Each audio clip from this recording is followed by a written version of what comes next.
What's up, everybody? Welcome back to BallerBot Fantasy Sports. Again, I am Mark, and you found our Tuesday Takeaway Show. And what we do on this show is we give you a recap of everything that happened over the first weekend of the football season and give you some insights about what's going to happen going forward so you're prepared for week 2.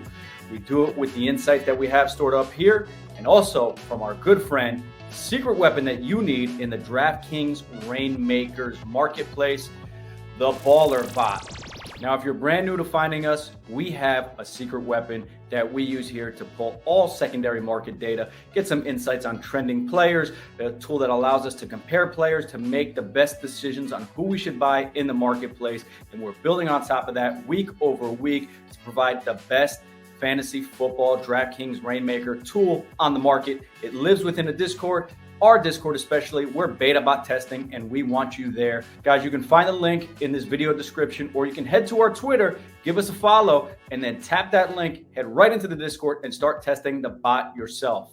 With that being said, guys, let's get into the episode. I want to bring on my co-host, the wizard of the fantasy space, Brandon. Thanks for having me on, Mark. And man, what a wild week of football. I mean, my God. Did we say it here first? Our Lions upsetting the Kansas City Chiefs. Yeah, man, I want to congratulate you on that pick. You know, to start the season off with a dog pick, nobody was on. The defending champs at home and the Detroit Lions went in there growling and biting and took it away from the Chiefs on kickoff Thursday. Mahomes was doing everything that he possibly could to get the ball into the hands of his playmakers, and he did. But they just dropped the ball on him. You know, Kelsey not being there was a big injury for Mahomes in that game. Yeah, and so was Chris Jones on the defensive line. We talked about it during the show. Those two key injuries for the Chiefs really hurt them at the end. And the Lions basically told the Chiefs, hey, we're just going to run it down the middle 3 times and get the first down to end the game. And that's what they did. That's what they did. And it was an exciting one, a great way to kick off the season, a close nail-biter, and a fun way just for us to move into the Sunday slate, which we want to talk about next. And boy, oh boy, was there a big injury out there. Aaron Rodgers going down for the New York Jets, who with that defense, man, they could have been a favorite to get to the Super Bowl in the AFC. And now it's looking what was a dream season is now looking like it's turning into a nightmare. What do you think about that? I think you just have to downgrade the whole offense and buy Breece Hall, essentially. Breece Hall looked like Superman out there. As you said, the impact of that Rodgers injury from a fantasy standpoint, man, where does Garrett Wilson go? I think you definitely have to move him down below Chris Olave, guys like that. He's probably now like in that DeAndre Hopkins tier, I would say in that price range. I don't think, the touchdown equity is not going to be there. The volume's not going to be there. And I don't know if we touched on it in the first episode, but I know when we were discussing Chris Olave versus Garrett Wilson, I had Olave just because if Derek Carr went down, Jameis Winston might be an upgrade volume-wise. Yeah. We're here in Jets land. We don't have that luxury of somebody that we trust to kind of air it out to Garrett Wilson. That's what we need. We thought Aaron Rodgers was going to be the key that unlocked that door, for Garrett Wilson to flourish in terms of fantasy and in real life on the football field. Now we just don't have that. But I think Zach Wilson did what he needed to do. He got the W. He went in when the game was 0-0. Congrats, Zach Wilson. Congrats on the W. But you know what that's not going to translate to? A lot of W's for fantasy owners of Garrett Wilson and the rest of that Jets offense. Look, enough on that game. We've already taken up a few minutes of time with that. And we know why you're here. You're here to get some more juicy fantasy info for your DraftKings Reignmakers livelihood. And we're going to transition onto one of the next major injuries that we saw was J.K. Dobbins, who we picked last week to have a big week, and he was right there. He scored a touchdown. He was on the goal line and caught a pass and then went out with another season-ending injury on the 2-yard line. And then your guy, who you like big time, you mentioned it before we even started recording the first episode, Justice Hill. You said you saw Justice Hill being able to steal that position away on the depth chart from J.K. Dobbins as the season progressed. Now he's got it. And as he entered the game, he didn't do a ton on the ground. I think he averaged like a yard a carry, but he got 2 touchdowns. How do you think he fits in that offense now? Yeah, I think it's very similar to Kenneth Gainwell on the Eagles, except they don't have as good as an offensive line and they run like a different scheme. But I think he could definitely play that Kenneth Gainwell, Jerick McKinnon role on the Ravens. We saw Dobbins getting targets before he went down, which was a good sign. And he was on his way to a monster day. So, I mean, I really do feel for J.K. Dobbins. I mean, he could have ended it. Feel for me because that absolutely killed me. I had him as my running back in the legendary lineup, and that was potentially 3 touchdowns taken away from me. That 3 touchdowns and maybe more. It depends, if they would have taken him out the game to preserve him because the game wasn't competitive at that point. But yeah, he was on his way to a monster day. It's unfortunate, but it's football. Injuries happen, and I think it's crazy how 2 important players like A-Rod and Dobbins just go down with the same injury. Yeah, two big names that we were expecting to be big parts of their team. I know J.K. Dobbins was hoping, because his career has been injury plagued, and this year he said he was officially fully healthy. I was expecting big things from him in that offense. I envisioned, wide open lanes for him to run, with the Ravens slinging the ball around and the new weapons that they got. But man, what a shame. Your heart goes out to that kid. But in terms of our viewers and our newfound fantasy friends, you're probably in need of a running back if you had J.K. Dobbins on your roster. So we're going to bring in the BallerBot guys to give us the trending running back of the past 24 hours. And it's just a great tool because you can check the rarity. We're going to go with rare right now because there tends to be more volume, and we'll see what the community is doing at rare. You type in the year, you type in the hours that you want to see, the top 5, the top 10, and your position, and you have a terrific tool to catch a trending wave before it actually begins. And boom, fast. You see it right here. The top trending running backs by position at the rare tier. Number 1 checking in is Breece Hall. Number 2, James Cook. 3, Michael Carter, J.K. Dobbins, which is odd to me. Don't know why people are buying injured players. I saw that when I did a trending overall player ask of the bot earlier today, and it was Aaron Rodgers number 2 and J.K. Dobbins number 3. Do the powers that be, do the Illuminati at DraftKings know something that there might be a craft for injured players that are out for the season later on? I just don't understand why people are buying injured players. You can't play them. It's a waste of money. So there might be something there, guys. Put that on your radar. Some insiders might know or friends might know. Buy these injured players because there's going to be coming a craft specifically for you to burn these cards and get something else. So otherwise, I don't see why. Anybody stand out on this list to you, my friend? Yeah, definitely. Before even looking at it before the show, Breece Hall stands out. Like I said, wheels up for Breece Hall. Also, as we see the trend in the NFL, I mean, a lot of the running back workload is like 50-50 split. So could be a good opportunity to buy Dalvin Cook as well. Maybe he's underpriced. And then, like you said, the injured players like J.K. Dobbins stand out to me. So that was a good observation and maybe a prediction of future crafting in the Reignmakers community. And it's good to see how David Montgomery and Jahmyr Gibbs are kind of balanced on this list, trending wise. Yeah, I mean, there's a player out there that has a showdown coming up on Thursday, and his name is Kenneth Cowbell Gainwell. We need more cowbell, right, Mark? Absolutely, man. I mean, this guy, as you noted, 78% opportunity, for him there as the Eagles running back.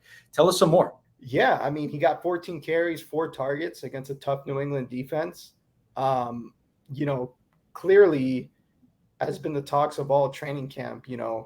He was starting on the 2-minute offense, splitting snaps with DeAndre Swift in training camp. But it's clear to me that like he has seniority and trust with the team and the head coaches. So I don't expect this to change anytime soon. It's funny because if you're looking for, you have these guys on the marketplace like Jahmyr Gibbs, James Cook, and whatnot that are expensive. Well, here's a guy who fits that profile and who has access to the best offensive line, the best offense in the league, and he's way more affordable in the marketplace. I mean, what do you think, Mark? Yeah, I think you hit the nail on the head right there. Having the best offensive line, I think an asset for fantasy owners is that he's the most trusted back on the roster. He's the most familiar with the scheme. He's got the trust of the coaches, the trust of Jalen Hurts. It's going to be hard to get him off the field without an injury or seeing something amazing that, warrants Swift or some of the other backs playing, if they do get a chance to shine on the field. They're going to have to do something with those limited touches to really pull him off and eat into his volume, guys. So with that being said, let's bring back in the BallerBot. We're going to share the screen. So what I really love about the BallerBot is when you want to dive deeper onto a player and check out what their sales volume is, their price, their floor price. You can do that right here from the Discord where we're all chatting about fantasy football and the DraftKings Reignmakers marketplace. You can go ahead, type the player in, hit the button, let the bot do the work for you, and it will pull up the results straight from the DraftKings API, live information of what's going on in the market. So here we have it. The results are in from the BallerBot, pulling all that data from the DraftKings Reignmakers marketplace. The last sales price was $23, and the average sale price over the past 24 hours, guys, is about $27, $26.97 to be exact, with 11 cards sold at rare. This number is probably going to climb as we approach Thursday because he is the running back in that Thursday night slate, a game where there's an offensive line mismatch between the Eagles' number one offensive line and whatever the Vikings are throwing out there on defense. Right now, there's a floor price available for 23. So if you want to rush, click this link, head right over to the DraftKings Reignmaker site and get yourself a $4 discount from where this card has been selling over the past 24 hours. Boom, you can do so right there. And that's why I love the BallerBot, guys. Just makes it easy for you as you navigate the secondary market looking for analytics. You can still talk amongst your friends in the Discord. You never have to leave the native platform of DraftKings Reignmakers to use this tool. Yeah, and I mean, Kenneth Gainwell, again, high octane offense playing this Thursday. Somebody that we think that you want to have on that showdown slate. And speaking of another back that we mentioned before, that is going to be on a high octane offense is Justice Hill and Gus Bus Edwards. Tell us about them. Yeah, so it might be confusing to some on the marketplace. Like, who do I get? Who's going to get more volume? They were both on the field, and I wouldn't really necessarily look at the volume for game one because the game got out of hand once Justice Hill scored the second touchdown. So our verdict, Mark, and I think you would agree with me, is Hill is the more explosive option. He's going to be used in the passing game. And Dobbins was getting that passing work before before he went down. So Lamar was throwing it to his backs. So I wouldn't be too hesitant on the usage in game one. But yeah, I would say Justice Hill locked in RB2 with upside versus the Bengals this week. Who, right, by the way, just gave up over 200 yards on the ground to the Browns. So as you were talking and giving our ballers Can we give these newfound fantasy friends a nickname? Can we call them ballers, being that we are BallerBot? As you were giving the ballers that nice insight on the backfield here of the Ravens, I was using the BallerBot to pull up some sales data comparing the two backs. Gus Edwards on the left, Justice Hill on the right. And the last price at the rare tier for Gus Edwards was $25, with Justice Hill up $20 more at $45. The surprising thing here, though, for me, Brandon, is 6 sales of Gus Edwards versus 1 sale of Justice Hill in the past 24 hours. You can see the floor price right now sitting there at $29 and $40 for Justice Hill. So it looks like Gus is trending up a little bit and Justice Hill is trending down a little bit. We think that is a mistake, right?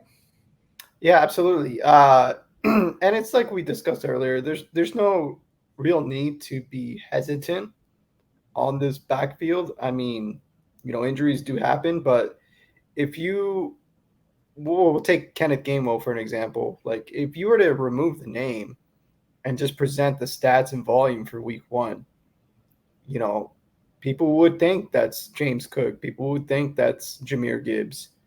But when you attach the name to it, I feel like the marketplace focuses too much on the brand name equity of certain players, like Kenneth Gainwell, just so like, oh, this guy hasn't done anything. He's never been a cowbell, this and that. And, the league changes sometimes and team changes and certain situations do change. And you have to catch on before it's too late in the marketplace. Yeah, you're absolutely right, my friend.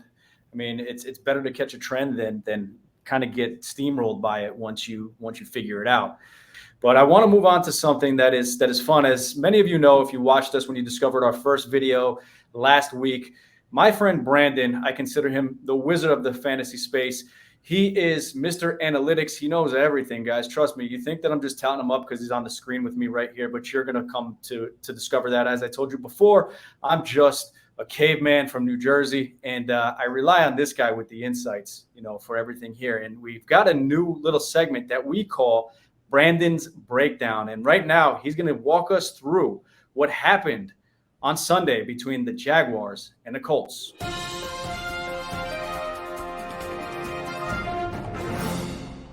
What do you think about that little graphic, on-screen graphic that I put together for you before you get into I mean, it was smooth. It was smooth. I prefer jazz, but yeah, it's definitely smooth. I got you next time. Some jazz coming up. Yeah. Yeah, definitely a fun game to watch. However, there are some key takeaways, and it's like we discussed before. It's important not to get caught up in the fantasy points and the official stat lines of certain players. I thought AR-15 looked way better than Trevor Lawrence did against a tougher defensive matchup too, and can we just say that Michael Pittman is just quarterback proof? Everybody was concerned, oh, well, they're going to run more. He may not be accurate. I mean, Michael Pittman is just, he's a dog. He's an alpha, and he's a buy high for me. So both of them, AR-15 and Michael Pittman, are buy highs. Whereas, I'm watching the game, and I wasn't really impressed by Trevor Lawrence. I just thought, he made a couple of bad throws.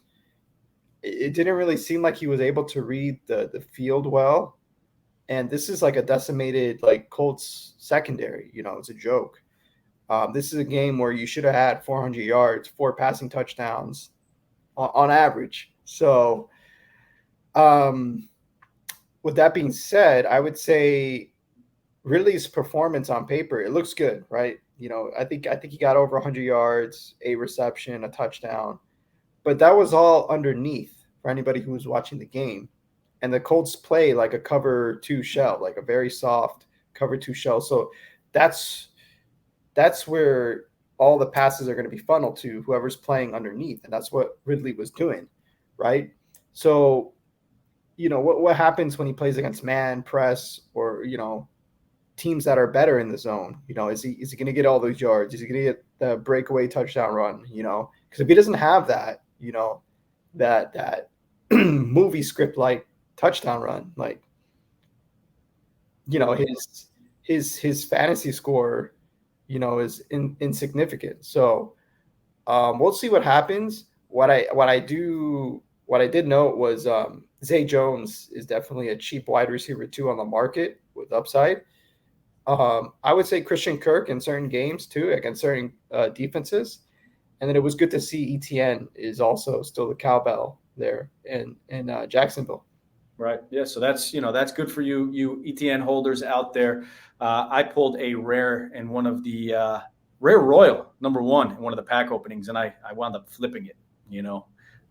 Would be nice to have that #1 serial number right now, but you gotta make the moves for that are best for your team, and that's what I did. But something that I like to see this week was that Niners beatdown of the Pittsburgh Steelers. You are very high on Kenny Pickett and some of the Steelers, my friend. But I tell you, against my Niners, man, nobody's going to look good this season. I am not worried about a damn team in that NFC West now after I watched this first Sunday. I don't fear anybody against my Niners, not even that fearsome trio that's out there in Seattle. That I just don't see it happening. I think we are running away with this division. And listen, boys, my bullies from the Bay, make me look good as this plays out during the season. But back to the Steelers, man. What do you think there? Well, I just think in the Super Bowl, the 49ers have no shot against my Dolphins. So I just want to throw that out there. First and foremost, and then secondly, you mean 49ers South, all the players from us and the coaching and everything. Yeah, 49ers South. That's actually a good name. Yeah, but yeah, it seems like it's funny. We discussed it while we were actually making our Reignmakers lineups. It's too bad we didn't record it. I remember we mentioned to each other. We should just play the alpha against Pittsburgh, as was shown last season. And I remember we were saying Brandon Ayuk is the alpha through the air when we were going to film those divisional breakdowns. Yeah, he's the alpha through the air. So and I remember I was about to buy him in the elite tier to put him in my lineup.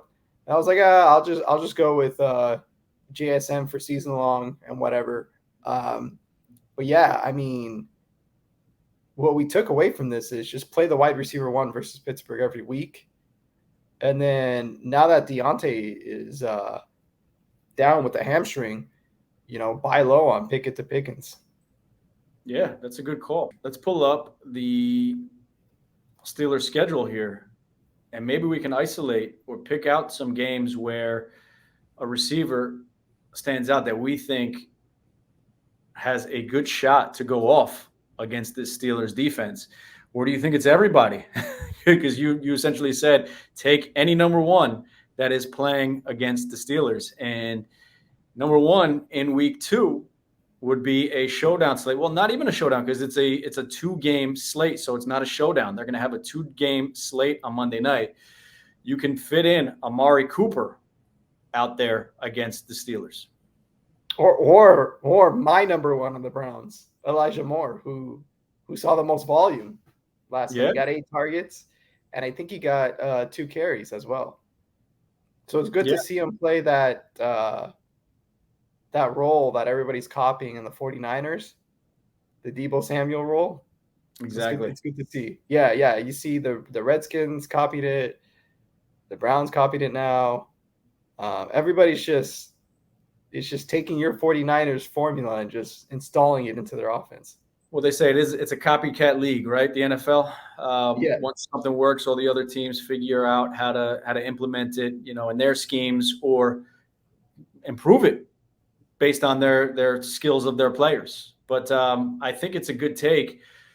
We can target those the weak secondary. We can target the weak secondary of the Steelers, and on these smaller slates that they're playing, 1 or 2 game slate. There's not many opportunities or options to pick.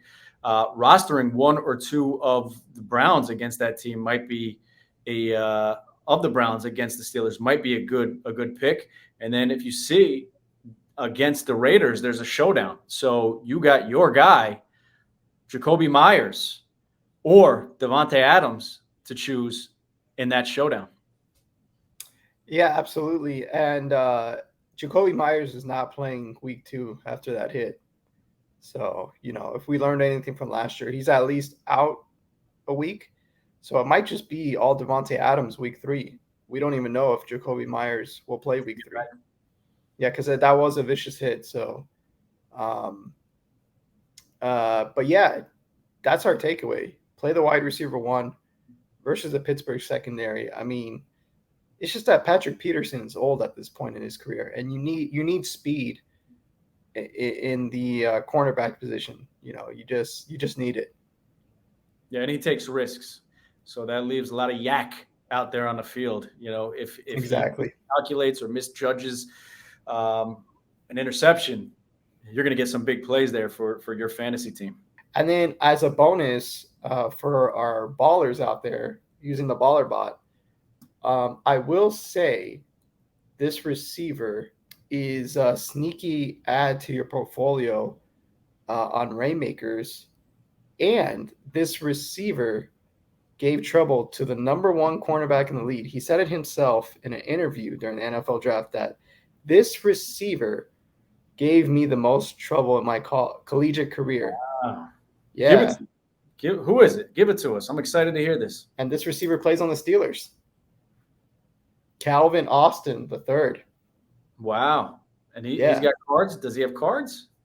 I believe 30 in the elite tier, and then he should have some in the rare. But yeah, he's a sophomore, so he was injured last year. But he's proven to produce versus tough competition. And he's going to step up for Deontay Johnson, so he's also a buy for me.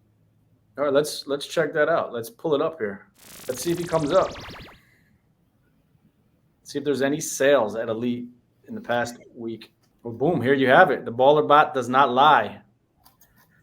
We have sales data for Calvin Austin in the last 168 hours. And I put 168 hours because that is a week. I had to ask Siri how many hours is a week so I can pull up accurate information for you. And here we have it. So over the past week, there's 5 cards sold of Calvin Austin III with a last sale price of $160. But look at that floor price right now. We are trending up, folks. The average sale price over the week was $125. Last sale, $160, and a floor price of $240. Man, this guy's card is rocketing up after the injury. So again, this is something that while you're watching the game, you can pull up the BallerBot and you can look on a 30-minute time frame. You can look on an hourly time frame so you can catch the early trends, or you can look over a week or even longer and catch the longer duration time frames to really see where the value of these cards are going. What a good pick to put on the radar early in the week on our Tuesday Takeaways show before we even get into our full Sunday breakdown, which comes later in this week. We usually drop it on a Thursday to Friday, and we give you everything that you need to know to put out the best lineups and find the juicy deals that are still out there on the market. So stay tuned for that, guys. This is the Tuesday Takeaway show, and coming later this week is our main slate breakdown. We got a new fun segment for you guys. It's called Dog or Donkey, where we pick out 3 players that really had a low performance in their week 1 game, and we're going to decide, do they have that dog in them for the rest of the way, or are you going to be a donkey, an ass for playing them the rest of the season? Let's get into it. Dog or donkey? All right, I'm excited about this segment. I'll take the first guy, and we have coming in Daniel Jones. Now, I think Daniel Jones is a dog. Look, he had a rough game against the Dallas defense that everybody would have a rough game against. A lot of floor from his running ability. I just think Daniel gets it on track with that coaching staff. Yeah, I'll take Sky Moore. I mean, listen, that was a donkey performance. The Kansas City Chiefs and Patrick Mahomes, they just spread the ball around too much. Sure, he'll have some spike weeks, but I'm just looking at him as a best ball play for now. Gotcha. Let's see who is next, guys. Rashad White, man, this is not going to be popular. I am going with Donkey for this one too. Look, he gets a nice This is PPR dog, but this guy shows he cannot run the ball. I mean, he averaged about a yard a carry. Last season, he got a bunch of attempts too, and he had maybe less than 2 yards a carry. I just don't trust him on the ground. Take those 5, 6, 7 points from him, but I don't see him eclipsing 13 points a week for you. I just don't see it yet. No, I think he's a dog. I strongly disagree. That's why he ran Leonard Fournette out of town. I mean, he's a dog. He's the alpha. That's his backfield. And I'm not going to give it a significant weight this week 1. I hear you, but I got to fit into what we have in this segment, and I had 2 options. I got to go Donkey on this one. We'll see how it plays out. I just don't believe in him as a runner yet. I mean, you're going to get your spikes in terms of PPR receptions and things like that, but until he proves to me that he can have that good runner vision and up his yards per carry, he's not on my fantasy team. For Brandon, I am Mark, and this is BallerBot Fantasy Sports, signing out. See you on the next one.